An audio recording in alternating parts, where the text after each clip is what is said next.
자, 오늘 주제는 킹제임스 성경, 킹제임스 버전 성경인데,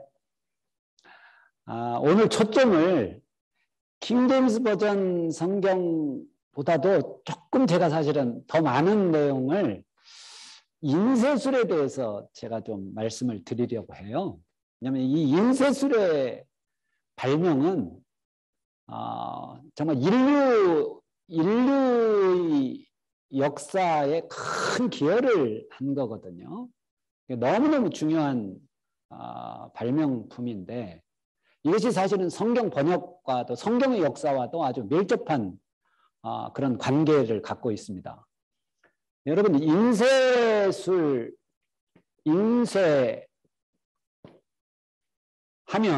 딱 떠오르는 게 뭐죠? 이게 사실 지식의 혁명이었는데요. 우리가 알고 있기로는 우리나라 그 인쇄술이 있죠.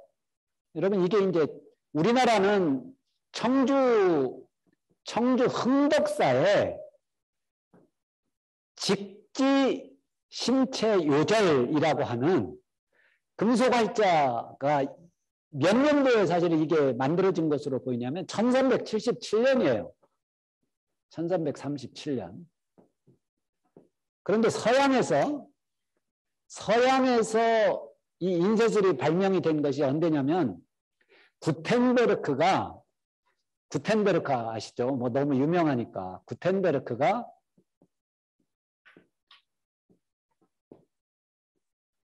우리보다 사실은 훨씬 뒤입니다. 1450년경에 이 인쇄기를 발명을 했다고 그럽니다.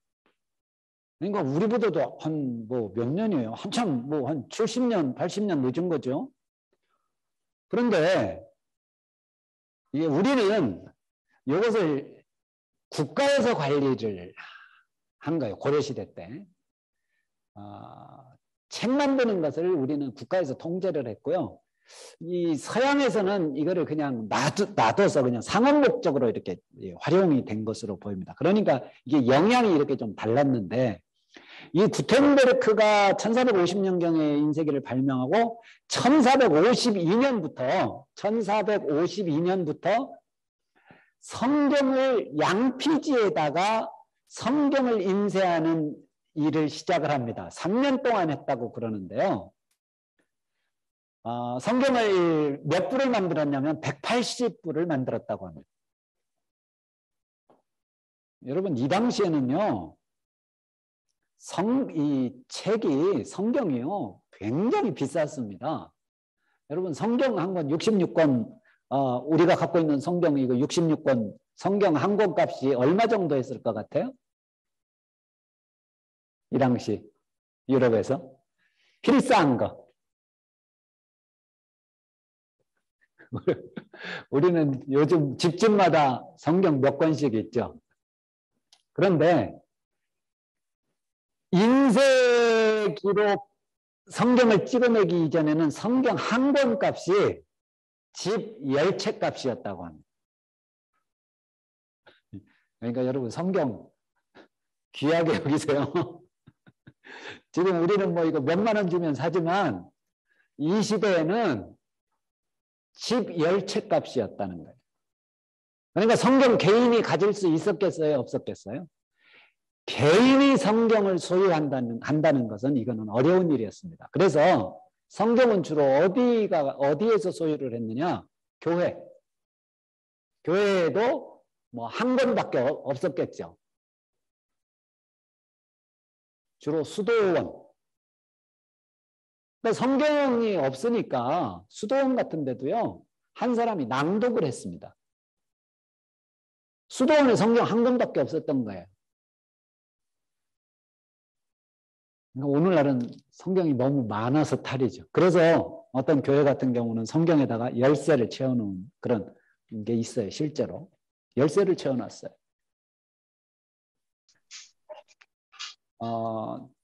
120부의 성경을 만들었는데, 구텐베르크가, 이 사람은 완전히 그 사업가입니다. 성경을 뭐 신앙이 좋아서 만든 게 아니에요. 저는 완전히 사업가였던 거예요.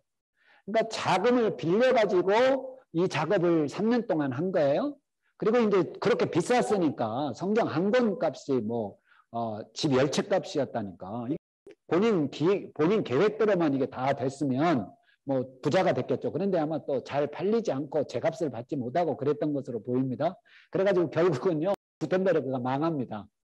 망해가지고 나중에는 지금으로 얘기하면 부도가 나는 바람에, 예, 그래가지고 나중에 아주 쓸쓸한 말 보냈다고 그래요. 그리고 구텐베르크가 성경만 인쇄를 한 게 아닙니다. 심지어는 면죄부도 인쇄를 했다고 그래요. 그러니까 이 사람은 완전히 아무튼 인쇄업자라고 보면 됩니다. 이 인쇄기가 발명이 되면서 1450년부터 1500년까지 약 50년 동안 3만 종의 책이 발간이 됐다고 그래요. 3만 종. 3만 종의 책 2천만 권이 발행이 됐다고 그럽니다. 뭐 보통 사건이 아니었어요. 이거는요, 이전에 1000년 동안 이렇게 만들어진 책보다 더 많은 양이라고 그럽니다. 놀라운 거. 50년 동안 인쇄기로 찍어낸 책이 그 전 1000년 동안 만들어진 책보다 많다는 거예요. 한마디로 지식이 일반화되고 지식이 공유화가 되기 시작한 거예요. 당연히 이 인쇄술은 이 인쇄기를 통해서 성경을 만들어냈으니까 자연히 성경에 영향을 미쳤죠. 필사, 그전에는 다 한 번 한 번 필사를 했단 말이에요. 그런데 이 인쇄기로 찍어내는 효과가 필사하는 것보다 15배의 효과가 있다고 합니다. 필사로는 한 번 만든다면 인쇄기로는 똑같은 시간에 15권을 찍어낼 수 있었다는 거예요. 그러면서 이제 성경이 이렇게 만들어지니까 여러분 뭐예요? 일반인들도 성경을 소유하게 됐습니다. 이제 돈 많은 사람들은 가격이 많이 한마디로 다운이 된 거예요. 돈 많은 사람들은 성경을 사서 이제 본인이 개인이 읽기 시작을 한 거예요. 그리고 또 같이 이 시대에 같이 간 게 뭐예요? 성경이 번역되기 시작했습니다. 번역된 것으로 이제 인쇄를 해낸 거예요. 그러니까 그 당시 이제 보통 사람들도 일반인들도 성경을 읽게 됐습니다. 그러면서 어떤 일이 벌어졌느냐? 성경 해석의 독점적 지위가 해체가 됐습니다.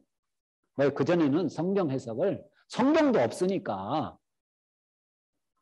아무나 뭐 해석할 수 있는 게 아니에요. 그런데 이제 일반인들도 성경을 가지니까 성경을 읽으면서 이제 해석하기 시작을 한 거예요. 한마디로 성직자들만 가능했던 성경 해석이 일반인들도 성경을 읽으면서 성경을 깨닫게 된 거죠. 그래서 결국 이런 상황이 루터가 종교개혁을 일으키게 된 기초가 됩니다. 루터의 반박문이라고 그러죠. 95개조 반박문. 이게요, 30만 부가 인쇄가 됐다고 합니다. 30만 부. 30만 부가 인쇄가 돼가지고 2달 만에 유럽 전역에 퍼졌다고 해요. 이 인쇄술 때문이죠. 자, 그러면서 1517년에 루터가 종교개혁을 할 수 있는 토대가 마련이 되는데 종교개혁 이후에 구교와 신교가 극심한 대립을 하게 됩니다. 이건 뭐 우리가 역사를 통해서 잘 알죠? 구교와 신교가 극심한 대립을 하게 되면서 영국은 제3의 길을 택하죠. 그렇죠? 영국은 구교와 신교가 이제 개신교라는 게 프로테스탄트에서 구교에 대해서 저항한 거 아니에요. 근데 영국은 이 사이에서 요거는 이제 성공의 역사를 좀 살펴봐야 되는데요.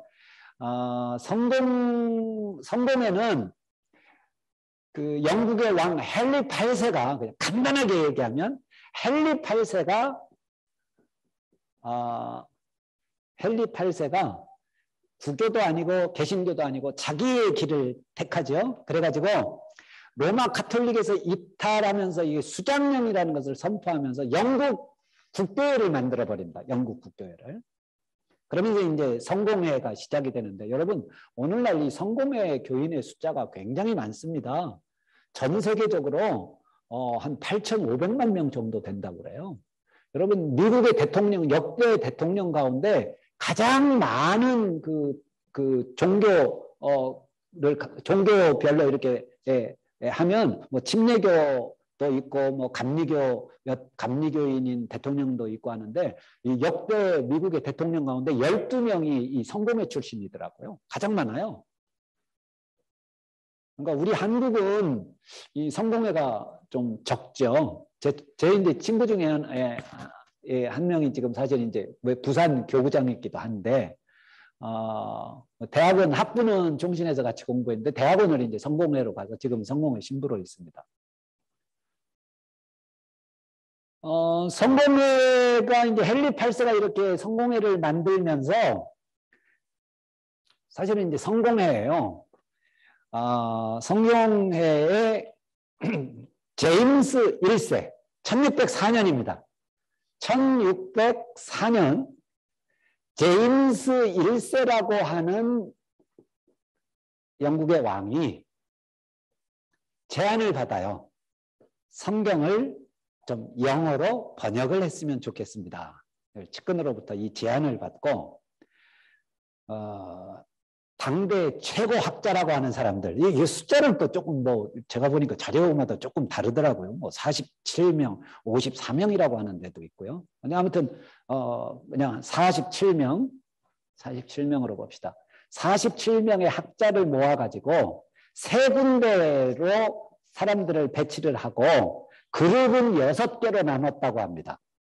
그래가지고 성경을 어디에서 어디까지 그룹별로 이렇게 할당을 한 거예요. 그래가지고 이 사람들로 하여금 영어로 성경을 번역하게 합니다. 이 작업을 시작을 합니다. 그런데 이 사람들이 모여서 성경을 번역하는데 뭔가 그 텍스트가 필요하겠죠. 그런데 참 놀라운 것은요. 이 사람들이 히브리어, 아마 마소라 사본을 사용한 것 같아요. 히브리어, 아람어, 헬라어 원본, 헬라어 70인역이겠죠. 이것뿐만 아니라 제롬이 번역을 했던 지난 시간에 살펴봤던 라틴어 성경, 벌게이트역이라고 그러죠. 이 라틴어 성경은 물론이고 이미 이 당시에 번역이 되어 있던 성경들이 많이 있었던 거예요. 이미 다른 언어로 스페인어로도 있었고 독일어로 이미 루터가 성경을 번역했고 아무튼 이런 번역본을 다 가져다가 비교해 가면서 작업을 했다고 합니다. 그러니까 아무래도 뭐요? 벌게이트역 같은 경우는 제가 원자했단 말이에요. 그리고 70인역 같은 경우도 이게 유대인 학자들이 와서 했지만 이 유대인 학자들이 뭐 히브리어는 그 당시 사어였기 때문에 또 문제가 있었을 거라고 봐요. 근데 이 사람들은 그때까지 있었던 성경을 거의 다 가져다가 비교해 가면서 성경을 번역을 한 거예요. 여러분 이것이 킹 제임스 버전입니다. 이거 잘 됐겠어요? 안 됐겠어요? 잘 됐죠, 당연히. 잘 된 번역이겠죠. 왜요? 그동안 번역본들 다 가져다가 비교하고 참고했으니까. 그래서 오늘날에는 미국 침례교의 일부, 다는 아니고요. 미국 침례교의 일부 학자들, 그리고 한국에도 이 영향을 받은 사람들이 있습니다. 그래가지고 이 킹제임스 버전 성경을 거의 뭐 절대화하는 경우들이 있어요. 이 킹제임스 버전이 하나님의 가장 절대적인 제대로 된 성경이다. 근데 이거는 제가 볼 때는 이거는 조금 극단적인 것 같고요. 왜냐하면 이 킹제임스도 어차피 번역본입니다. 그렇잖아요. 어차피 번역본이에요. 근데 다른 성경에 비해서 훨씬 더 아무튼 참고를 많이 했으니까 잘 된 번역이겠죠. 그런데 킹제임스 버전도 사실은 번역본이기도 하고 그 이후에 수정을 여러 차례 거칩니다. 시대가 지나면서 1604년에 시작을 했다니까요. 그러니까 뭐 시간이 얼마나 많이 지난 거예요. 그러니까 심지어는 1870년까지 수차례에 걸쳐서 수정 번역이 되었다고 그러니까요. 그럼에도 불구하고 이게 번역이 너무 잘 된 거니까 지금도 미국에서는 요거 기준은 1414년입니다만 1414년에 조사를 한 것으로 보면 미국에서 55%의 사람들이 이 킹제임스 버전을 사용하고 있다고 그래요. NIV 같은 경우는 뭐 한 19% 정도요. 저도 좀 의외더라고요. 그러니까 영어권에서 가장 많이 사용하는 것이 이 킹제임스 버전입니다. 그리고 또 때를 잘 만났죠. 왜요? 이 당시에는 영국이 전 세계적으로 이 가장 큰 영향력을 미치던 시기입니다. 그러니까 이게 이제 이 성공회가 이 영국의 국력과 함께 세계 각지로 이제 퍼져나가고 그러면서 이 킹제임스 버전 성경을 사용을 했기 때문에 가장 성공한 번역본이라고까지 이제 표현을 합니다. 그래서 오늘 킹제임스 버전에 대한 이야기입니다만은 사실은 이제 인쇄술의 발달이 어떻게 보면 우리 성경에도 너무 중요한 큰 영향을 미쳤구나라는 것을 알 수 있습니다. 저는 이 인쇄술이 성경에 미친 영향처럼 오늘날 인터넷이 동일하게 큰 영향을 미치고 있다라고 생각을 합니다. 왜냐하면 제가 보니까 인터넷이 정말 대단한 게요. 이제는 신학을 전공하지 않은 사람들도 인터넷에만 들어가면 얼마든지 뭐 이 언어라든가 신학적인 그런 지식들을 얼마든지 이렇게 알 수 있거든요. 그래서 신학을 하지 않고도 너무 풍부한 지식들을 많이 쌓을 수 있겠더라고요. 그러니까 지식의 독점이 깨졌다는 거죠. 이런 면에서는 인쇄술과 오늘날 인터넷이 너무나 유사한 성격을 많이 갖고 있습니다. 그런데 이것으로 보면 교회도 아마 큰 변화가 앞으로 계속해서 일어날 것이라고 봅니다. 단순하게 그 인터넷 기술뿐만 아니라 교회 자체도 교회의 어떤 그런 큰 흐름도 많이 바뀔 것이다라고 봅니다. 여기에 대해서 우리가 또 잘 준비를 해야 될 것으로 보입니다. 또 그런 의미에서는 우리 교회가 또 잘 방향을 잡고 있는 것이다라고 생각을 합니다. 그래요. 오늘은 이 킹제임스 버전 성경에 대해서 그냥 짧게 살펴봤고요. 다음 주에는 한글 성경에 대해서 한번 역사를 한번 또 정리해 보도록 하겠습니다. 예, 오늘 강의는 여기까지 하도록 하겠습니다. 끝.